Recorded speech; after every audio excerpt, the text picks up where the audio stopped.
こ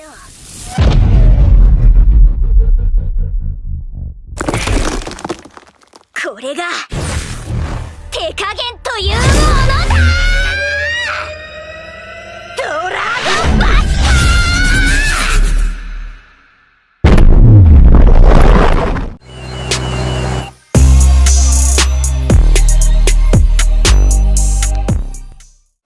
What's going on, guys? It's your boy Fox back in the house, and today is my review for That Time I Got Reincarnated as a Slime, episode 19.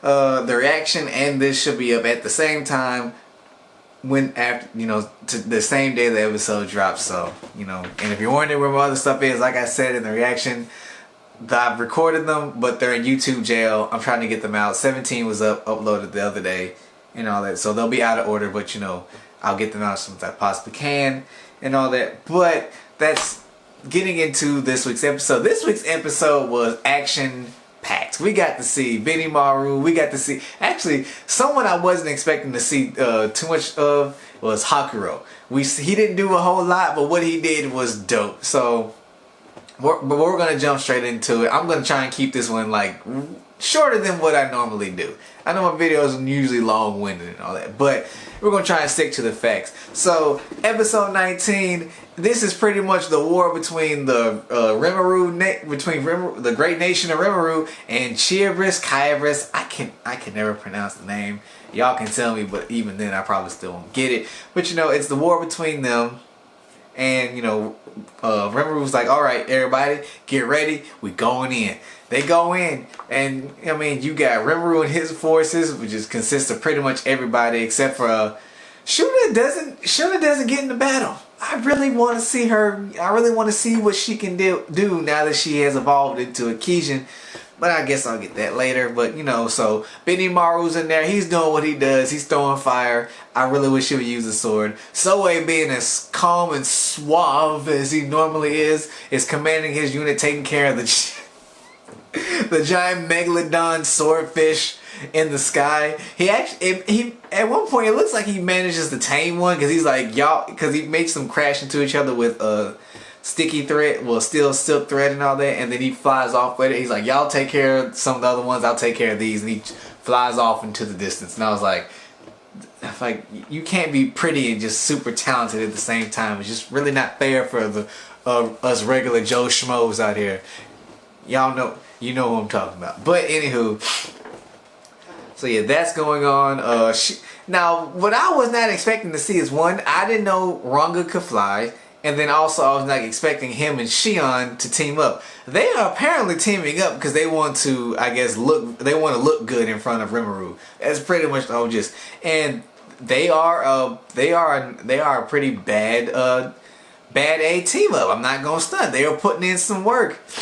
Also, in this episode we find out that Kyabris has two skills. He has magic distortion. It distorts magic within a 300 mile radius. So any magic that you would shoot at it would automatically be like watered down as soon as it gets within range of it. That's nice to know. And then he also had regeneration, high speed regeneration like Rimuru. And other than that, that's all we find out about skills. Rimuru showed off a new skill too. It was called not predation, gluttony.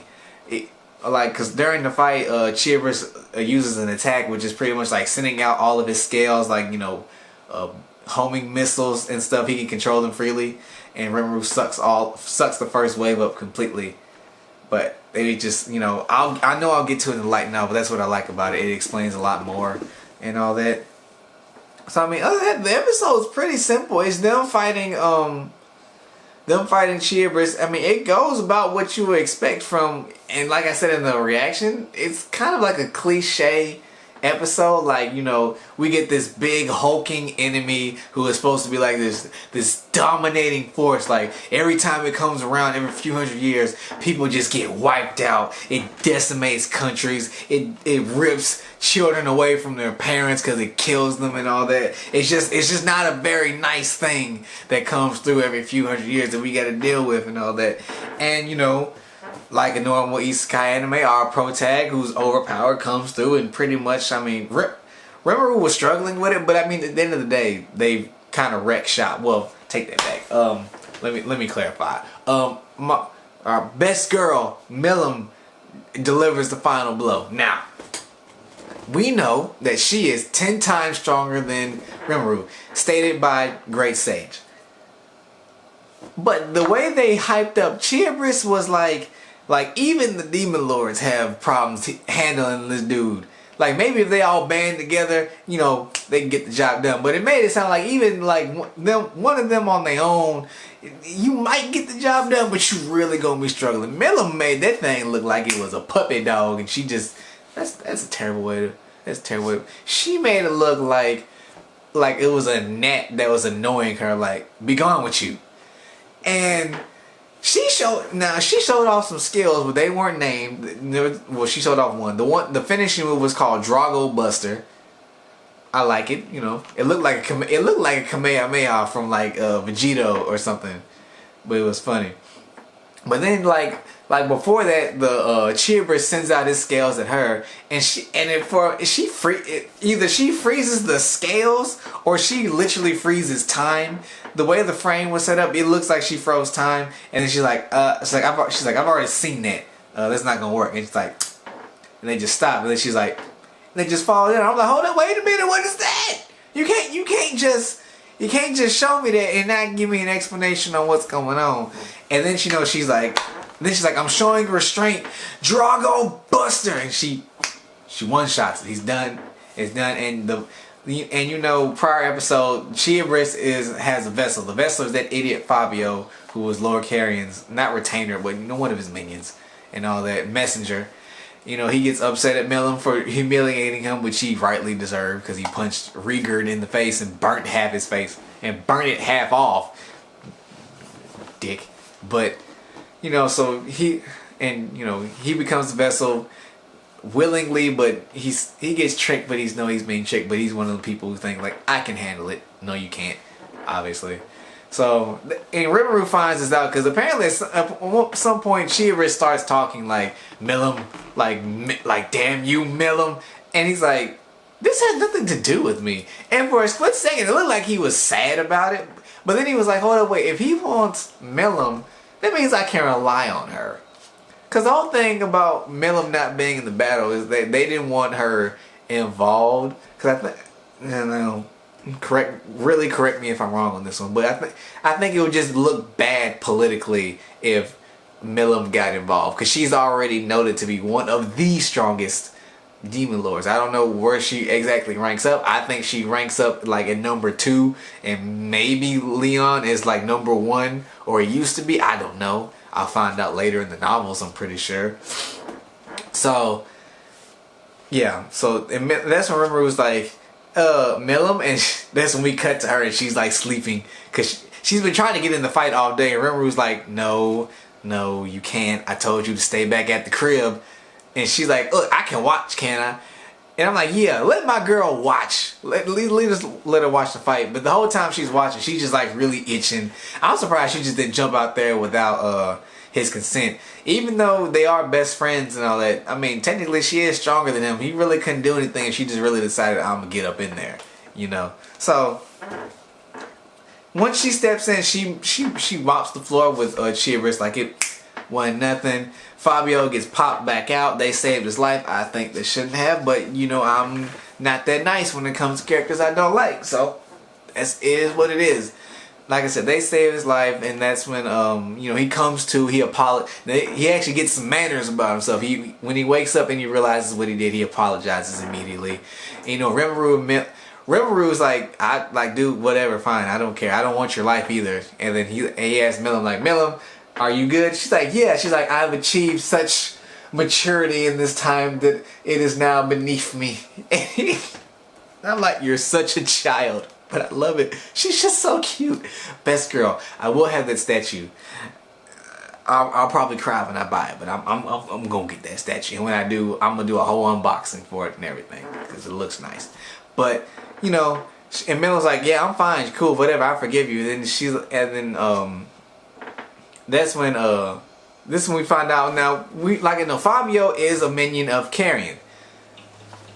I had a guess of who he might be, but not really, because we knew who Leon is, we know who Clayman is, obviously we know who Milam is, but we didn't know who Frey and Carrion were. Carrion was the blonde-haired one in the meeting room, and so that lets me know that the girl with the wings is Freya. Frey, whatever, I don't care. We'll meet her, I'm pretty sure we'll meet her like pretty soon. But, you know, and Milam's like, hey, are you good with this? And he's like, yeah. And Miriam was like, huh? You've been here the whole time? He's like, yeah, pretty much. So that's when Carrion steps in. He apologizes for his subordinate. And by apologizing, he takes Fabio's head. Ooh, that sounds terrible. He takes Fabio's head and he smashes it into the ground very firm-like. And I'm like, I like this guy. This guy has some class and he has some tact about him. Like, that's called corporal punishment. That's what he needed. And he's like, yeah, he's like, sorry, my subordinate lost control. That looks really bad on me. That means it was a grave oversight on my part. Is there anything, you know, we can do to rectify this? And that's Rimuru. Now, Rimuru asked Carrion for a non-aggression pact between them, in which Carrion agrees. He's like, he happily agrees. He's like, oh, that's all you want? Cool. Yeah, he's like, I, the Beast King of, I can't pronounce the name of the kingdom, Carrion, solemnly swear that I will not, you know, ever raise a blade to you. And now, I don't know if, since Milam is 10 times stronger than Rimuru, how much stronger is Carrion, or is he, or are they on the same level? Because we don't know like their rankings in power. We just know who they are. That's it. We don't know who, you know, who's the weakest and who's the absolute strongest. I would go on a limb and say Carrion is probably the 4th strongest, to be real. Like, if I had to rank them, I would go Leon, Milam, Clayman, Carrion, and then Freya. That's me. I might be wrong, you know, whatever. But, you know, he happily agrees. I mean, that's pretty. And after that, he takes his leave of Fabio, and Rimuru was like, "Hey, that's it, guys. We won." I mean, and that's the episode. It ends. So, I mean, the episode was dope. I really enjoyed it. You know, like I said, this episode reminded me just like a real cliche. A real cliche isekai anime and all that, but I mean, it doesn't matter. The show is great. I love it, and I'm loving the novels. I went back to reread volume 2 because I feel like I missed some stuff, so I'm back there.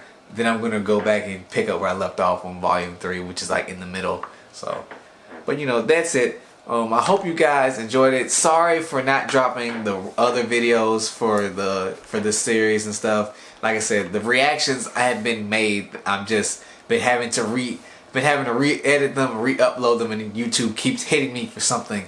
But they let me get 17 up the other day, so hopefully I can get the other ones up too. But this review will be up the day of the episode. Hopefully the reaction will be right there next to it, but if not, this will definitely be up. So, you know, do the stuff that I normally tell you to do. Like, comment, subscribe, hit the bell for notifications when I drop more videos. And also, I didn't want to bring this up, but you'll see these in the other videos anyway. I do have a Patreon, so all the reactions that I cannot get up on my YouTube will be on my Patreon. If you don't want to do it, I completely understand. I'm just letting you know what options you have with me. And all the reactions on my Patreon are completely, they're uncut. Like, it's from beginning to end.